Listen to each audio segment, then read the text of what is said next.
Hey, the other day I had a viewer comment that he wanted me to kind of run through a roof inspection, what things to look for and what things to not look for, and what type of roofs. So I'll try to start a little series on it. I'm on a roof right now. This is a 2005 Newmar Mountain Aire, and this has a gel coat fiberglass roof. So this is a true gel coat fiberglass roof. It's not a membrane. It's not a thin laminate. This is, they put in a mold, molded it, set it on top, and let's take a look at it. So the first thing you might notice is this weird texture right there. That's rolled on so that when you're walking up here, you don't slip on the roof. That's a nice little feature they gave us. Now this gel coat roof rides all the way to the radius and goes over the side. So on this roof, on the sidewalls, they're using just 100% clear silicone on the moldings to direct water.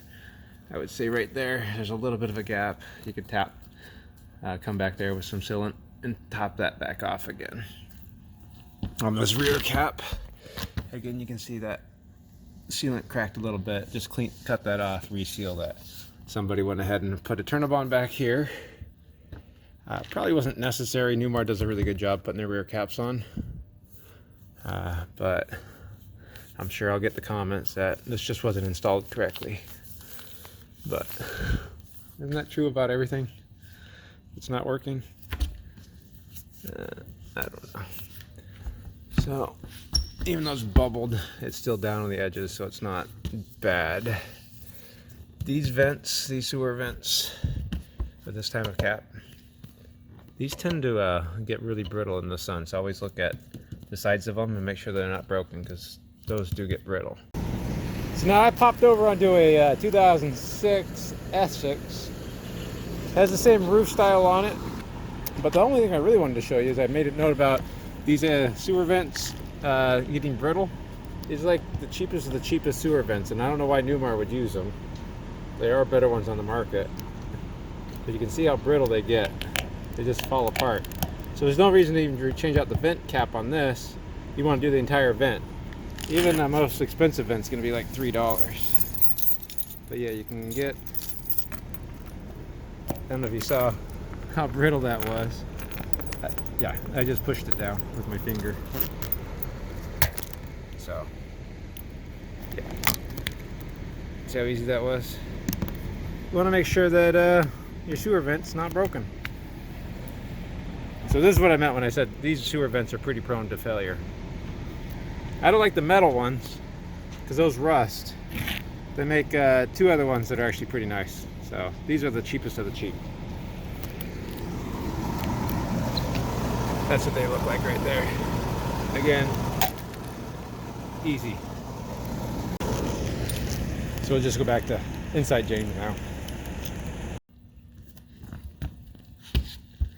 And we'll wrap around to the side right here. It's a good chance to look at your slide out topper fabric, make sure it's not torn or frayed. We'll come to the AC. You might have seen this on another video. At least grab that AC and try to shimmy it and see if it's gonna move. Newmar secures these from the top down. So there's gonna be sealant on all the seals. Kind of a pain to get to be honest. I put them on. Looks like this is the Newmar's answer to condensation drain. So they have little cups in the roof. That's kind of strange. All right, that guy right there is just the wind sensor for the awning.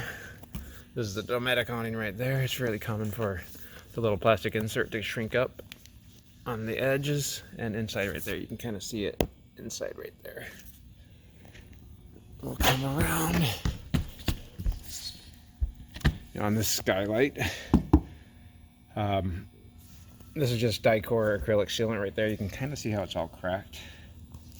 So this is something I would recommend cleaning off using like mineral spirits or Acrosol, we call it, to clean up the dicor lap sealant and just reseal over the top. What you want to make sure is, if you go to the edge, if you push it and you actually watch the whole thing move, it needs to be re-screwed back down. If you're going to drill new holes or put new screws in on these acrylic skylights, always drill a hole, the screw will crack it, and then the crack will go that way, and then you need a new skylight. So on this vent, it's probably been changed out at some point, so you can kind of see the old sealant layer right there. I don't see too much other than a little bit of a gap right there. Could use some touch-ups, so nothing vital. So that looks fine. Again, that's just self-leveling sealant, which is going to be common on most roofs, not all roofs. It's kind of hard to make out. There is some checking in this fiberglass, but that's going to be pretty normal. That vent looks good. That's just a pre-wire, probably for a satellite or solar. That topper doesn't look too bad. Again, just take a look at this side sealant right there, make sure it looks good. Come to this AC. I'm gonna pull that. It doesn't feel loose. Let's see. I mean, that's not ideal, that little gap right there. I'd probably want to touch that part up. But this satellite's likely a lot newer than the one that came with it. So that's probably why. Yeah, this would have been a KVH, so it would have had the 3 feet. So 1, 2, probably another one back here. Yeah, you can see them back there. That's why that tape's there. So that's not too uncommon. Usually what I try to do when I put a new satellite on, if I take an old one off, is use the new satellite to cover as many holes as I can. Alright, again, we'll check this out in here. Honestly, the sealant looks dirty, but it's not bad. See, this is Eternabond tape again. And you can see how it's cracking. I know this stuff's supposed to last forever. I know everybody loves that stuff, and it hasn't had any problems ever. Again, right there is just a gap sealant. I would probably go ahead and clean that off and reseal it. Now this silicone is really going to be for cosmetic purposes and for flashing. This is just a piece of stick-on molding that goes over the top. This is just how Newmar cheats, unlike Monaco and Country Coach, so they didn't have to actually body work the front and roof together, the front and rear cap, or the cap to the roof. So on those they would actually do a fiberglass patch, then do bodywork filler, and then paint it so it's all one piece. So this is just a stick-on patch right there. The seam right here is really well sealed, so yes, it's definitely best to reseal this, but that's not going to let water in. Got more checking on the front cap right there. Now this is a fiberglass front cap, so that's a molded fiberglass cap. And then the other issue you'll probably see from time to time is just going to be peeling paint. Let's see, and then these are just a sign of their time. So these are XM satellite antenna and GPS antennas. But you can kind of see this screw right there is pulling out. So I shouldn't be able to take this out by hand. So I'd be a little concerned by that. We want to go ahead, either use longer screws, find out why these are loosening up, because usually that means they're only grabbed onto the roof, and so with the roof flexes, it's pulling up the screw. There's a little bit of damage right there. You can see the fiberglass mat of the roof itself. And some more gapping right there. Might as well go ahead and take a look over the side again. Check your awning bolts and attachments, the roof radius, and any other molding and trims. As you can see, this TV antenna's been broken. That part's been ripped off. It probably got bent forward, hit something, or a branch grabbed onto it and just got pulled off. The front should look just like that down the back. Alright. The only other thing I did notice on this topper is there is a hole right there. So I'd probably recommend a new topper, even though That's not really going to cause any problem having the little hole right there because it's already at the end of the roof. I would say it's probably rubbing against something, obviously. Maybe this awning above it. It's probably just rubbing on it. The last little thing I didn't really point out is right here. This is Newmar's solar panel. This is another one of those gimmick solar panels. It's maybe a 12-watt panel. It goes to the chassis battery. There's a little LED light on the gauge. No real control on it. Its charge rate is just slightly higher than the discharge rate of a battery, just sitting there doing nothing. So this is just a gimmick so they can say it has solar on the roof.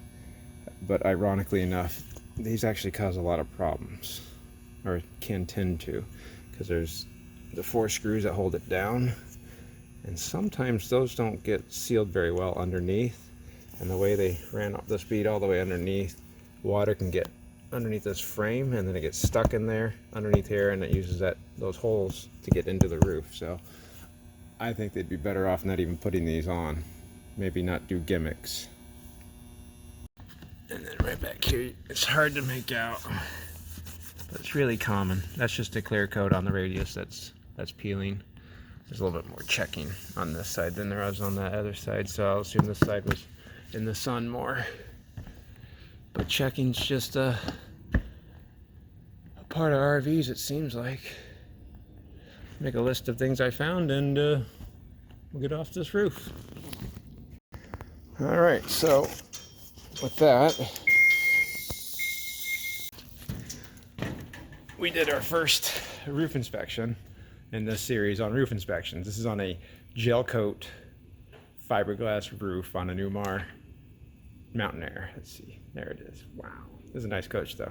All right, I hope that helped you guys out.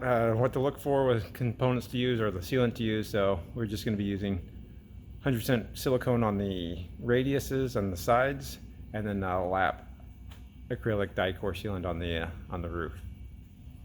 We only use the clear silicone on the sides because that won't run. It doesn't sag, it doesn't age, it doesn't yellow, and it looks good if you can get a nice bead of clear sealant. And the acrylic on the top is going to be a self-leveling so that it flows out and redirects water away. Again, that's just the flashing. Hope that helps somebody out. Thanks a lot, guys.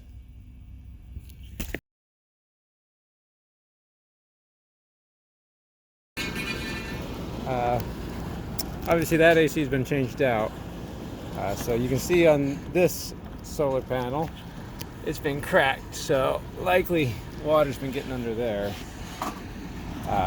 You want to check the AC shrouds, make sure they're not cracked. Like this one's completely got a big hole in it. Believe it or not, this shroud is actually really important to the AC cooling properly. If it can't direct air across the coils, your AC is not going to work very well.